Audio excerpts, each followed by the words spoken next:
Welcome to news express. నేను Nikhat. TVK party అధినేత Vijay party పెట్టిన 26 నెలల్లోనే ముఖ్యమంత్రి అయ్యారని, ఎన్టీఆర్ విజయ్ మాదిరిగా కేసీఆర్ సినిమా నటుడు కాదన్నారు కేటీఆర్. బీఆర్ఎస్ పార్టీ పెట్టిన సమయంలో కేసీఆర్ కు సంకల్ప బలం తప్ప మరొకటి లేదన్నారు.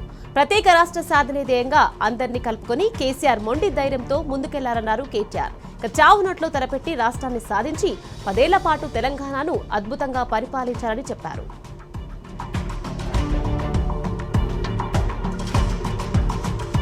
బూత్ లెవెల్ ఏజెంట్లు బాధ్యతాయుతంగా పనిచేయాలన్నారు మాజీ మంత్రి తలసాని శ్రీనివాస్ యాదవ్. బూత్ లెవెల్ ఏజెంట్లకు ప్రతి విషయంపై అవగాహన ఉండాలని తెలిపారు. కేసీఆర్ పేరును ఎవరూ చెరిపేయలేరన్నారు. గత 10 ఏళ్లలో అన్ని వర్గాల ప్రజలు సుఖ సంతోషంగా ఉండేలా కేసీఆర్ పాలన అందించారని గుర్తు చేశారు. రేవంత్ పాలనలో రాష్ట్ర ప్రజలకు ఒరిగింది ఏమీ లేదని విమర్శించారు. బూత్ లెవెల్ ఏజెంట్లు నిరంతరం ప్రజల్లో ఉండాలని, కాంగ్రెస్ వైఫల్యాలను ప్రజల్లో ఎండగట్టాలని తెలిపారు. ప్రతి కార్యకర్తకు బీఆర్ఎస్ పార్టీ అండగా ఉంటుందన్నారు తలసాని.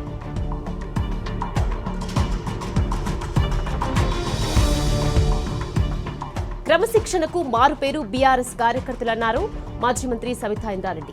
ప్రతి కార్యకర్త సమస్యల పరిష్కారం దిశగా దూసుకెళ్లాలన్నారు. తెలంగాణ కోసం పోరాడిన ఏకైక నాయకుడు కేసీఆర్ అని, 10 ఏళ్ల బీఆర్ఎస్ పాలన ఎట్లుంది, 2.5 ఏళ్ల కాంగ్రెస్ పాలన ఎట్లా ఉందో ప్రజలకు వివరించాలని తెలిపారు. యావత్ తెలంగాణ ప్రజానికం మళ్లీ కేసీఆర్ ప్రభుత్వం రావాలని కోరుకుంటున్నారన్నారు. అందుకు ప్రతి కార్యకర్త ఒక సైనికుల్లా పనిచేస్తూ కాంగ్రెస్ సర్కార్ వైఫల్యాలను ప్రజాక్షేత్రంలో ఎండగట్టాలన్నారు.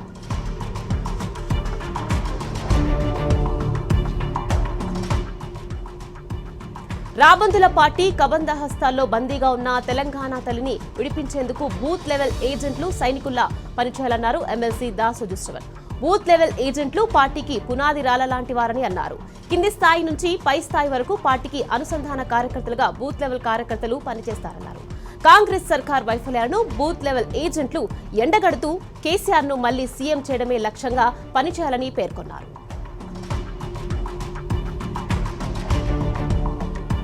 అభివృద్ధి సంక్షేమ పథకాల అమల్లో కాంగ్రెస్ ప్రభుత్వం పూర్తిగా విఫలమైందని కామారెడ్డి బీఆర్ఎస్ నాయకులు వీజీ గౌడ్ విమర్శించారు. కామారెడ్డి జిల్లా బాన్సువాడ బీఆర్ఎస్ పార్టీ కార్యాలయంలో నిర్వహించిన సభ్యత్వ నమోదు కార్యక్రమంలో ఆయన మాట్లాడుతూ కాంగ్రెస్ సర్కార్పై నిప్పులు జరిగారు. రేవంత్ ప్రభుత్వంలో కర్షకులకు కన్నీరే మిగిలిందని, ధాన్యం కొనుగోలు, రైతు భరోసా అమలు చేయడం లేదని మండిపడ్డారు. గత 10 ఏళ్లలో కేసీఆర్ రాష్ట్రాన్ని అన్ని విధాలుగా అభివృద్ధి చేశారని తెలిపారు. ఇక రానున్నది బీఆర్ఎస్ ప్రభుత్వమేనని ధీమా వ్యక్తం చేశారు.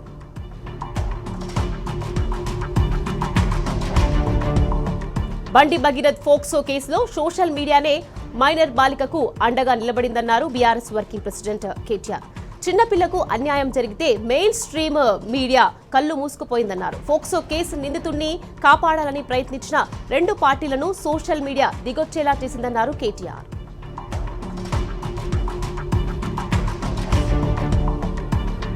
తెలంగాణలో పోలీస్ వ్యవస్థ ప్రశ్నార్థకంగా మారిందని అన్నారు సిపిఐ జాతీయ నేత నారాయణ.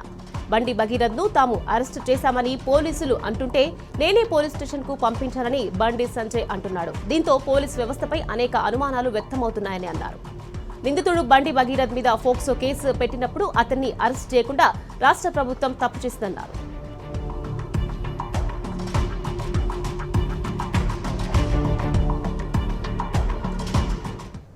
ఫోక్సో కేసులో అరెస్ట్ అయిన బండి భగీరథ్ ఫోన్ ను పేట్ బషీరాబాద్ పోలీసులు సీజ్ చేశారు. భగీరథ్ కు చెందిన 17 Pro Max ఐఫోన్ ను స్వాధీనం చేసుకున్నారు పోలీసులు. ఆధారాల కోసం ఫోరెన్సిక్స్ ల్యాబ్ కి పంపించారు. ఇక బాలికతో జరిపిన చాటింగ్ కాల్స్ పై ఫోరెన్సిక్ రిపోర్ట్ తీసుకుని కోర్టులో సమర్పించనున్నారు పోలీసులు.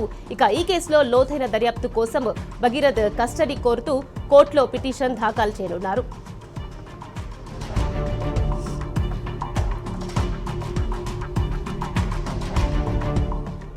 సిద్దిపేట జిల్లాలో అన్నదాతలు రోడ్డెక్కారు. వెంటనే పొద్దుతిరుగుడు పంటను కొనుగోలు చేయాలని డిమాండ్ చేస్తూ చిన్న కోడూరు వద్ద రాజీవ్ రహదారిపై రాస్తారోకో చేశారు. రైతులు అవస్థల పాలు చేస్తున్న రేవంత్ రెడ్డి ప్రభుత్వంపై ఆగ్రహం వ్యక్తం చేశారు. పొద్దుతిరుగుడు పంటను 1.5 నెలల క్రితం మార్కెట్ యార్డ్ కు తీసుకొస్తే ఇప్పటి వరకు కొనడం లేదని రైతులు మండిపడుతున్నారు. ఇక ప్రైవేటు వ్యాపారులతో రాష్ట్ర ప్రభుత్వం కుమ్మక్కై పొద్దుతిరుగుడు రైతులను నిండా ముంచుతోందని వాపోయారు. రేపట్లోగా కొనుగోలు చేపట్టకపోతే కలెక్టరేట్ ఆఫీస్ ముందు వంట వార్పు చేస్తామని హెచ్చరించారు రైతులు. ఇక రైతుల రాస్తారోకోతో రాజీవ్ రహదారిపై వాహనాలు భారీగా నిలిచిపోయాయి.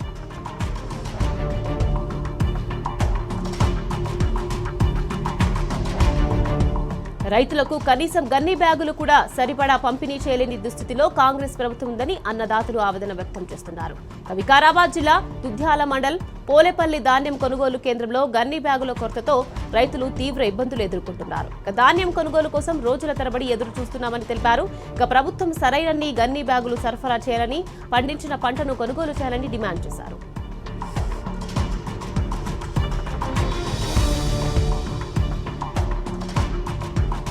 రాజన్న సిరిసిల్ల జిల్లాలో కాంగ్రెస్ ప్రభుత్వంపై రైతులు కన్నెర్ర చేశారు. కోనారావుపేట మండలం వట్టిమల్ల గ్రామంలో ఐకేపీ సెంటర్లో ధాన్యం సేకరణ నత్తనడకన సాగుతుందని ఆగ్రహం వ్యక్తం చేశారు రైతులు. రహదారిపై బైఠాయించి నిరసన వ్యక్తం చేశారు. ధాన్యం కొనుగోలులో రేవంత్ ప్రభుత్వం నిర్లక్ష్యాన్ని నిలదీశారు. గత ప్రభుత్వ హయాంలో ధాన్యం కొనుగోలు సజావుగా సాగాయని, కాంగ్రెస్ ప్రభుత్వం వచ్చినప్పటి నుంచే అవస్థలు పడుతున్నామని రైతులు మండిపడుతున్నారు. ఇప్పటికైనా ప్రభుత్వం అధికారులు మొండి వైఖరి వీడి ధాన్యం కొనుగోలు ప్రక్రియను వేగవంతం చేయాలని డిమాండ్ చేశారు.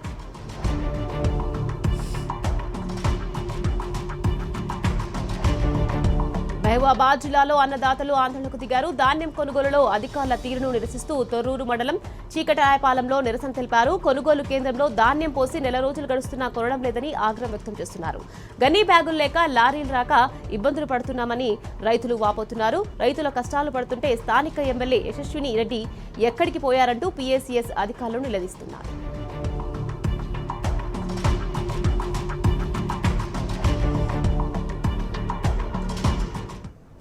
జగిత్యాల జిల్లా లక్ష్మీపూర్ గ్రామంలోని మొక్కజొన్న కొనుగోలు కేంద్రంలో రైతులు కష్టాలు వర్ణనాతీతంగా మారాయి.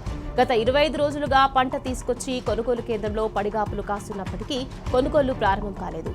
గనీ బ్యాగులు లేవని, తేమ శాతం సాకు చూపుతూ అధికారులు కాలయాపన చేస్తున్నారని రైతులు ఆవేదన వ్యక్తం చేస్తున్నారు.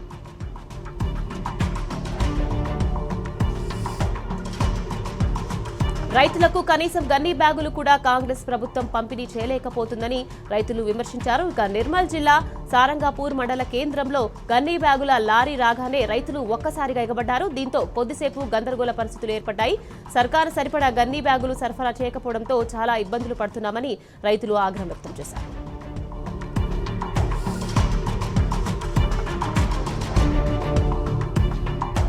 నాగర్ కర్నూలు జిల్లా కొల్లాపూర్లో కురిసిన అకాల వర్షం అన్నదాతలను నిండా ముంచింది. మార్కెట్ యార్డ్లో ఆరబోసిన వరి, మొక్కజొన్నలు వర్షానికి తడిసి ముద్దై వర్షపు నీటిలో కొట్టుకుపోయాయి. ఆరుగాలం కష్టపడి పండించిన పంట వర్షాపనం కావడంతో రైతులు కన్నీరు మున్నీరుగా విలపిస్తున్నారు. ఇదంతా కాంగ్రెస్ సర్కార్ సకాలంలో ధాన్యం కొనుగోలు చేయకపోవడం వల్లే అని రైతులు మండిపడుతున్నారు. మార్కెట్ యార్డ్లో తడిచిన ధాన్యాన్ని పరిశీలించిన బీఆర్ఎస్ నాయకులు రేవంత్ ప్రభుత్వ నిర్లక్ష్య వైఖరితోనే రైతులకు ఈ దుస్థితి వచ్చిందని ధ్వజమెత్తారు.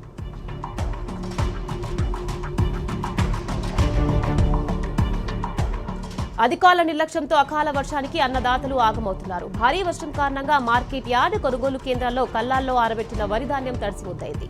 కొనుగోలు ఆలస్యం కావడం, గన్నీ బ్యాగులు ఇవ్వకపోవడంతో రైతులు కన్నీళ్లు పెట్టుకుంటున్నారు.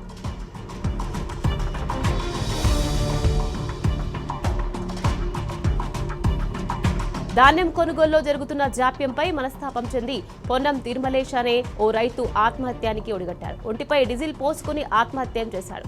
జనగామ జిల్లా లింగాల ఘన్పూర్ మండలం ఏనేబావి గ్రామంలో ఈ ఘటన చోటు చేసుకుంది. నెల రోజులు పైగా ధాన్యం కల్లాల్లో పెట్టి కొనుగోలు కోసం ఎదురు చూసిన తిరుమలేష్ ఇంకా ఎన్ని నెలలు కల్లాల్లోనే ఉంచుతారంటూ అసహనం వ్యక్తం చేస్తూ ఒంటిపై డీజిల్ పోసుకుని ఆత్మహత్యం చేశాడు. అక్కడున్న రైతులు అడ్డుకొని అతన్ని కాపాడారు. అధికారుల తీరు వల్లే తిరుమలేష్ ఆత్మహత్యానికి పాల్పడ్డాడని రైతులు అంటున్నారు.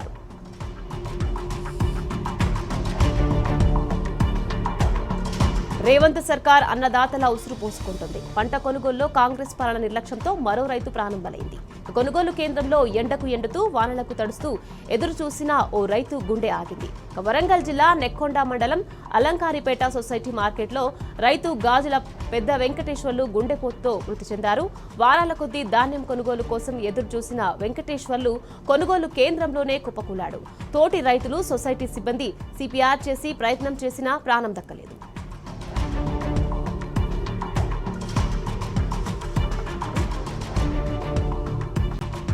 సమస్యలు పరిష్కారం కావాలంటే కేసీఆర్ రావాల్సిందే అంటూ నార్సింగి మహిళలు వాక్ ఫర్ వాటర్ కార్యక్రమాన్ని నిర్వహించారు. నీటి సమస్యతో రాజేంద్ర నగర్ నియోజకవర్గం అల్లాడిపోతుందని బీఆర్ఎస్ నేత పట్లోళ్ల కార్తిక్ రెడ్డి అన్నారు. పట్టుమని 2 రోజులు కూడా నీటిని సరఫరా చేయలేని స్థితిలో ఎమ్మెల్యే ప్రకాష్ గౌడ్ అన్నారని మండిపడ్డారు. ఆయన 4 సార్లు గెలిచినా ప్రజలకు ఒరిగిందేమీ లేదని కార్తిక్ రెడ్డి అన్నారు. సమస్యలు లేని రోజు రావాలంటే కేసీఆర్ తిరిగి అధికారంలోకి రావాలని అన్నారు. బోధ్ నియోజకవర్గంలో బస్సు సౌకర్యం లేక అనేక ఇబ్బందులు పడుతున్న పలు గ్రామాల సమస్యను ఎమ్మెల్యే అనిల్ జాదవ్ తీర్చారు. నేరడికొండ నుంచి కుంటాల, నేరేడిగొడ్డ నుంచి బోధ్ వయా వడూర్కి వెళ్లే బస్సులు లేక ప్రజలు ఇబ్బందులు పడుతున్న విషయం అనిల్ జాదవ్ దృష్టికి వచ్చింది. దాంతో ఆయన ఆర్టీసీ అధికారులతో పాటు మంత్రితో మాట్లాడి 11 బస్సులు తిరిగే సౌకర్యం ఏర్పాటు చేయించారు. ఈ రూట్లో తిరిగే బస్సును జెండా ఊపి ప్రారంభించారు అనిల్ జాదవ్.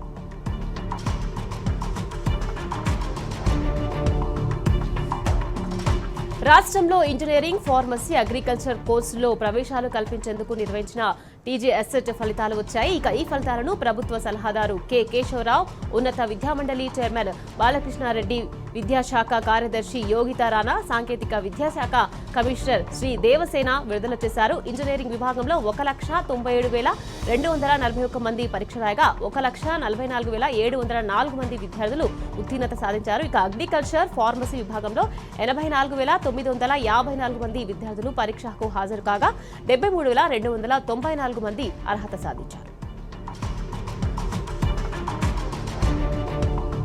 నాగర్ కర్నూలు జిల్లాలో పెట్రోల్, డీజిల్ ధరల పెంపును నిరసిస్తూ సిపిఐ ఆధ్వర్యంలో రాస్తారోకో నిర్వహించారు.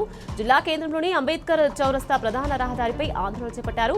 మోడీ ప్రభుత్వం ప్రజలపై ఆర్థిక భారం మోపుతోందని సిపిఐ జిల్లా కార్యదర్శి ఎస్ఎండి ఫయాజ్ విమర్శించారు. ఇంధన ధరల పెరుగుదలతో నిత్యావసర వస్తువుల ధరలు కూడా భారీగా పెరిగాయని తెలిపారు. పెట్రోల్, డీజిల్ ధరలు తగ్గించే వరకు సిపిఐ ఆందోళన కొనసాగిస్తారని హెచ్చరించారు.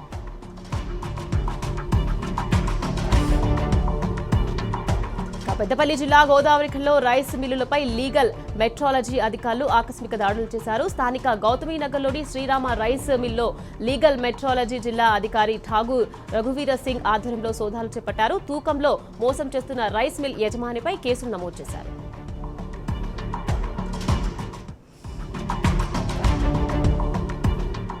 యాదాద్రి థర్మల్ పవర్ ప్లాంట్లో అగ్ని ప్రమాదం జరిగింది. యూనిట్ 3లో బాయిలర్ పేలి పెద్ద ఎత్తున మంటలు చెలరేగాయి. ఇక ఘటనా స్థలంలో పొగ దట్టంగా అలుముకుంది. టర్బైన్, డ్రైవైన్, బాయిలర్, ఫీడ్ పంప్ వద్ద ఆయిల్ లీకేజీ కావడం వల్లే ప్రమాదం జరిగింది. కంట్రోల్ కేబుల్స్, వాల్స్లు దెబ్బతిన్నట్లు అధికారులు తెలిపారు. ఇక వెంటనే స్పందించి మంటలను అదుపులోకి తీసుకురావడంతో పెద్ద యంత్రాలకు ప్రమాదం తప్పిందని ప్లాంట్ సిఈ చెబుతున్నారు. ఇక థర్మల్ పవర్ ప్లాంట్లో ప్రమాదంతో చుట్టుపక్కల గ్రామాల వాసులు భయభ్రాంతులకు లోనయ్యారు.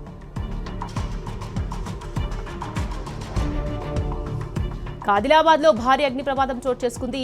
వట్టివా సాగర్ కివార్లోని జామ తోటలో అగ్ని ప్రమాదం సంభవించింది. రైతు కన్నం సురేష్ కు 3 ఎకరాల పొలంలో ఫామ్ హౌస్ తో పాటు జామ తోట ఉంది. ఎండల కారణంగా ఫామ్ హౌస్ అంతా ఆకు రాలిపోయి ఉండడంతో ప్రమాదవశాత్తు అగ్ని ప్రమాదం చోటు చేసుకుని మంటలు చెలరేగాయి. ఇక ఫామ్ హౌస్ తో పాటు 3 ఎకరాల జామ తోట పూర్తిగా దగ్ధమైంది. ఈ ప్రమాదంలో రైతుకు సుమారు ₹1 కోటి నష్టం వాటిల్లింది.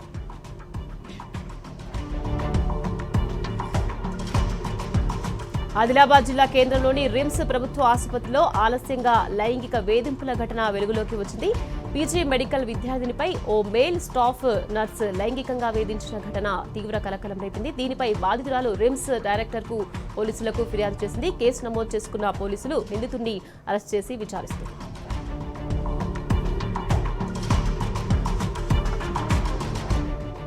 గంజాయి అక్రమ రవాణాకు యాదాద్రి పోలీసులు చెక్ పెట్టారు.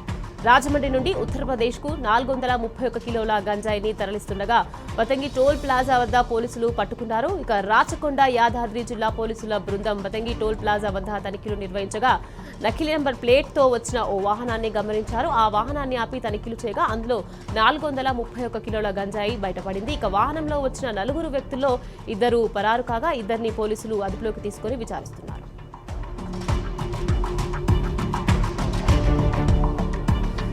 ఖమ్మం జిల్లా తల్లాడ మండల పరిధిలోని కుర్నవల్లి గ్రామంలో భారీ చోరీ జరిగింది. గ్రామానికి చెందిన ఆలూరి నారాయణ రెడ్డి అనే రైతు ఇంట్లో గుర్తు తెలియని దుండగులు చోరీకి పాల్పడ్డారు. సుమారు 150 గ్రాముల బంగారాన్ని అపహరించినట్లు సమాచారం. తల్లాడ పోలీసులు సంఘటనా స్థలానికి చేరుకుని దొంగతనం జరిగిన తీరును పరిశీలించారు. దర్యాప్తు జరుగుతోంది.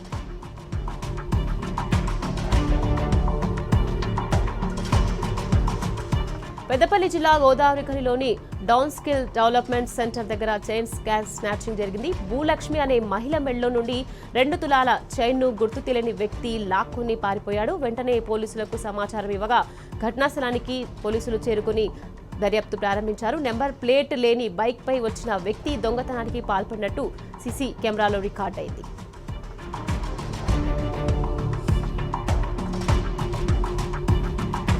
నల్గొండ జిల్లాలో దారుణం జరిగింది. వ్యవసాయ పొలం వద్ద తల్లి కూతుళ్లు దారుణ హత్యకు గురయ్యారు. అనుముల మండలం ఇబ్రాహీంపేట గ్రామంలో ఈ ఘటన జరిగింది. పొలం పనులు చేస్తుండగా గుర్తు తెలియని దుండగులు కంట్లో కారం చల్లి తల్లి కూతుర్ని నరికి హత్య చేశారు. మృతులను రుద్రాక్ష సుమలత, రుద్రాక్ష లావణ్యగా గుర్తించారు. భూ తగాదాల నేపథ్యంలోనే ఈ జంట హత్యలు జరిగి ఉండవచ్చని పోలీసులు భావిస్తున్నారు.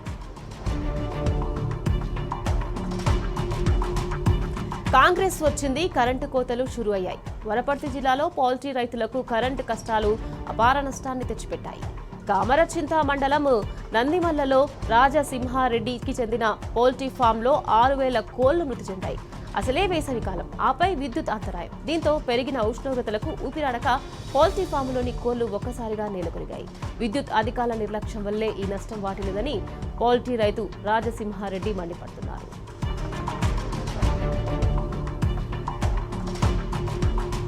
నాగర్ కర్నూలు జిల్లాలో అకాల వర్షం పిడుగుపాటుకు 26 గొర్రెలు మృతి చెందాయి. కొల్లాపూర్ మండలంలోని చిన్న వెంకటయ్య అనే రైతుకు తీవ్ర నష్టం వాటిల్లింది. గొర్రెలను కోల్పోవడంతో రైతు తీవ్ర ఆవేదనకు గురయ్యాడు. ప్రభుత్వం తనను ఆదుకోవాలని వేడుకుంటున్నాడు.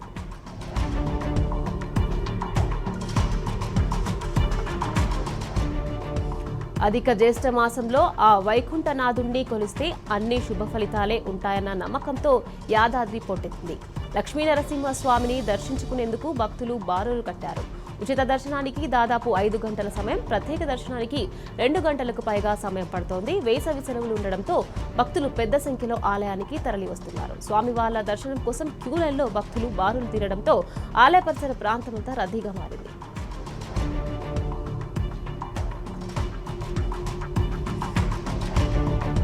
రాష్ట్రంలో ఎండలు భగ్గుమంటున్నాయి. బయటకు వెళ్లాలంటేనే ప్రజలు వణికిపోతున్నారు. ఉదయం నుంచే సూర్యుడు తన ప్రతాపం చూపిస్తున్నాడు. గతేడాదితో పోలిస్తే ఈ ఏడాది ఎండలు దంచికొడుతున్నాయి. చాలా జిల్లాల్లో దాదాపు 43 డిగ్రీలకు పైగా ఉష్ణోగ్రతలు నమోదవుతున్నాయి. రాత్రి వేళల్లోనూ వాతావరణంలో వేడి ఏమాత్రం తగ్గడం లేదు. దాంతో జనం ఉక్కిరిబిక్కిరి అవుతున్నారు.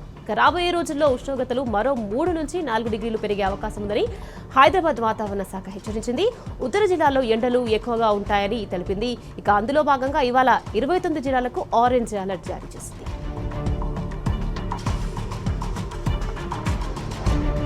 నైరుతి రుతుపవనాలు వేగంగా విస్తరిస్తున్నాయి. ఇప్పటికే బంగాళాఖాతం, అండమాన్ నికోబార్ దీవుల్లోని కొన్ని ప్రాంతాల్లో నైరుతి రుతుపవనాలు ప్రవేశించాయని వాతావరణ శాఖ తెలిపింది. రానున్న 2-3 రోజుల్లో ఇంకా వేగంగా విస్తరిస్తాయని, ఈ నెల 26 నాటికి కేరళ తీరాన్ని తాకనున్నాయని వాతావరణ శాఖ తెలిపింది. ఇప్పటి వరకు ఎండల తీవ్రత తప్పదని హెచ్చరించింది.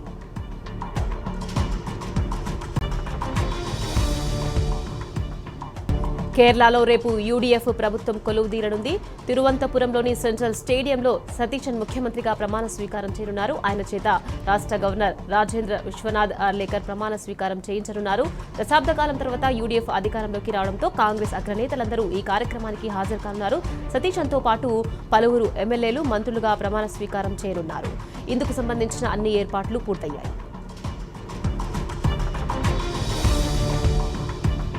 విజయ్ నాకు సమఉజ్జి కాదని, తనను విజయ్తో పోల్చడం సరికాదని అన్నారు తమిళ సూపర్ స్టార్ రజనీకాంత్. విజయ్కు తనకు మధ్య 28 ఏళ్ల వ్యత్యాసం ఉందని అన్నారు. తమిళ ప్రజలు ఎంతో నమ్మకం ఉంచి విజయ్ను గెలిపించారని, ఏ చిన్న పొరపాటు జరిగినా విజయ్పై తీవ్ర ప్రభావం చూపుతుందని అన్నారు రజనీకాంత్. ముఖ్యంగా తనకు మంచి మిత్రుడైన స్టాలిన్ ఓటమి ఎంతో బాధించిందని అన్నారు. కేవలం పరామర్శించడానికే తాను స్టాలిన్ను కలిశానని చెప్పిన రజనీ, తన సమకాలికుడు కమల్ హాసన్ ముఖ్యమంత్రి అయితే అసూయపడేవాడినని అన్నారు. రాజకీయ పార్టీ పెట్టుంటే తప్పక సీఎం అయ్యేవాడినని చెప్పారు రజనీ. ఇప్పటికీ తనకు ఆ చరిష్మా ఉందన్నారు.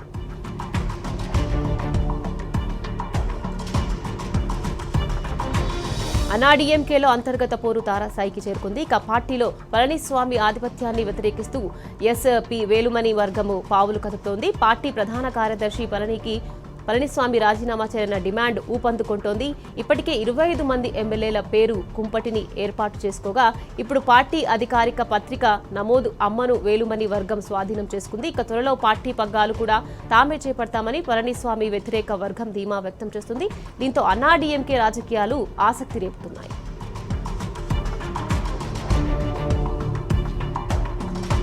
పశ్చిమాసియాలో తలెత్తిన ఉద్రిక్తతలు ఇప్పుడున్న విధంగానే ఇంకొన్నాళ్లు కొనసాగితే ఎన్నో అనార్థాలు చవిచూడక తప్పదని ప్రధాని మోదీ అన్నారు. మానవాళి ఇప్పటి వరకు సాధించిన విజయాలన్నీ తుడుచుకుపెట్టుకుపోతాయని అన్నారు. మళ్లీ పేదరికం ఊబిలో చిక్కుకోవాల్సి వస్తుందని ఆందోళన వ్యక్తం చేశారు.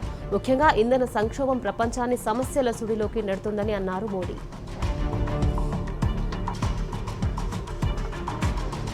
పెట్రోల్ ధరలతో పాటు ₹2 మేర పెరిగిన సీఎన్జీ ధరలను 2 రోజుల వ్యవధిలో కేంద్రం మళ్లీ పెంచింది. ఇప్పుడు ₹1 మేర సీఎన్జీ ధర పెరిగింది.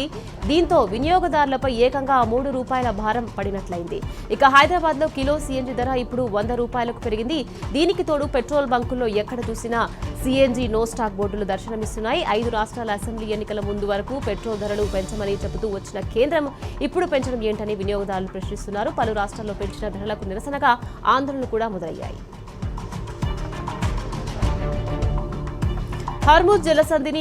హార్ముజ్ జలసంధిని దాటి సైమీ ఎల్పీజీ ట్యాంకర్ నౌక సురక్షితంగా భారత్కు చేరింది. 2000 టన్నుల ఎల్పీజీ గ్యాస్తో కూడిన ఈ నౌక గుజరాత్లోని క్లాండా రేవుకు చేరుకుంది. మరో నౌక సన్ షైన్ రేపటిలోగా భారత్కు చేరుకునే అవకాశం ఉందని భావిస్తున్నారు. 46,000 టన్నుల ఎల్పీజీ గ్యాస్తో బయలుదేరిన ఈ నౌక రేపు రాత్రికి మంగుళూరు పోర్టుకు చేరుకోనుంది. ఇంకా 12 భారత్ నౌకలు గల్ఫ్ దేశాల్లోనే ఉన్నాయని అధికారులు తెలిపారు.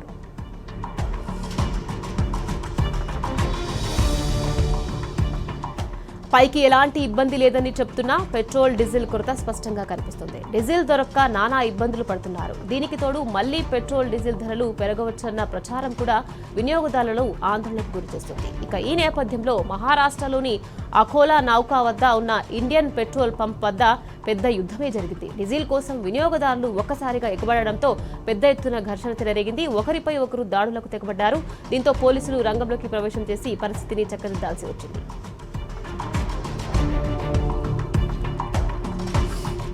తిరువనంతపురం నుంచి న్యూఢిల్లీ వెళ్తున్న నిజాముద్దీన్ ఎక్స్ప్రెస్లో అగ్ని ప్రమాదం చోటు చేసుకుంది. విక్రమ్గఢ్ ఆటో రైల్వే స్టేషన్ మధ్య షార్ట్ సర్క్యూట్తో ఏసీ కోచ్లో మంటలు చెలరేగాయి. రాజస్థాన్లోని కోట్ రైల్వే డివిజన్ పరిధిలో ఈ ప్రమాదం చోటు చేసుకుంది. రైల్లోని 2 బోగీల్లో మంటలు వ్యాపించగా ఆయా బోగీలను రైలు నుంచి వేరు చేశారు. దీంతో పెను ప్రమాదం తప్పింది. ఇక ప్రయాణికులు సురక్షితంగా రైలు దిగడంతో ప్రాణ నష్టం జరగలేదు. 2 బోగీల్లో వ్యాపించిన మంటలను ఆర్పారు. ఇక ఈ ఘటనతో ఢిల్లీ ముంబై రూట్లో వెళ్లే పలు రైళ్లకు అంతరాయం ఏర్పడింది.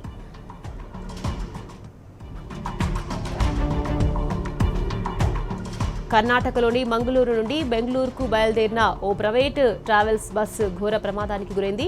164 కిలోల మీటర్ల ప్రయాణం తర్వాత హసన్ చేరుకున్న బస్సులో ఒక్కసారిగా మంటలు వ్యాపించాయి. ఇది గమనించిన డ్రైవర్ చాకచక్యంగా బస్సును రోడ్డు వారసి ఆపి ప్రయాణికులను అప్రమత్తం చేయడంతో 36 మంది బతికి బయటపడ్డారు. ఇక మంటల్లో బస్సు పూర్తిగా కాలిబూడిదైంది. ఇక ప్రయాణికుల లగేజ్ కూడా కాలిపోయింది.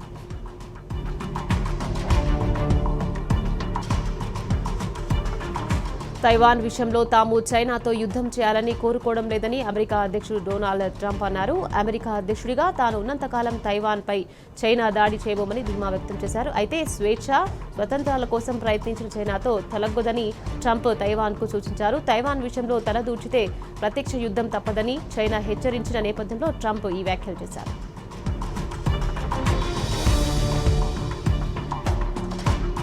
ట్రంప్ తైవాన్ స్వతంత్ర దేశమని, ఎప్పటికీ చైనాకు లోబడి ఉండదన్నారు ఆ దేశ విదేశాంగ శాఖ మంత్రి. తమ ప్రజాస్వామ్యాన్ని, స్వతంత్రతకు కాపాడుకోవడమే తమ లక్ష్యమని అన్నారు. ఎవరికి ఎన్ని రకాల ఒత్తిళ్లు ఉన్నా తమ గుర్తింపును తాము కాపాడుకుంటామని తైవాన్ ప్రకటించింది. అమెరికా నుండి తాము కొనుగోలు చేసిన ఆయుధాలు ఉభయ దేశాల మధ్య ఉన్న ఒప్పందం ప్రకారమే అన్నారు తైవాన్ విదేశాంగ శాఖ మంత్రి. ఆఫ్రికాలో ఎబోలా వైరస్ ప్రాణాంతకరంగా మారింది. వేగంగా విస్తరిస్తుండటంతో కాంగోలో 100 మందికి పైగా మృత్యువాత పడ్డారు. ఇంకా వందలాది మంది ఈ వైరస్ బారిన పడి చికిత్స పొందుతున్నారు. దీంతో ప్రపంచ ఆరోగ్య సంస్థ అత్యవసర పరిస్థితిని ప్రకటించింది. 1976లో వెలుగులోకి చూసిన ఈ వైరస్ ఇప్పటి వరకు కాంగోలో 17 సార్లు వ్యాపించింది. ఇక వేలాది మందిని పొట్టన పెట్టుకుంది. ఇప్పుడు మళ్లీ విశ్వరూపాన్ని చూపిస్తుండటంతో ప్రజలు తీవ్ర భయాందోళనకు గురవుతున్నారు.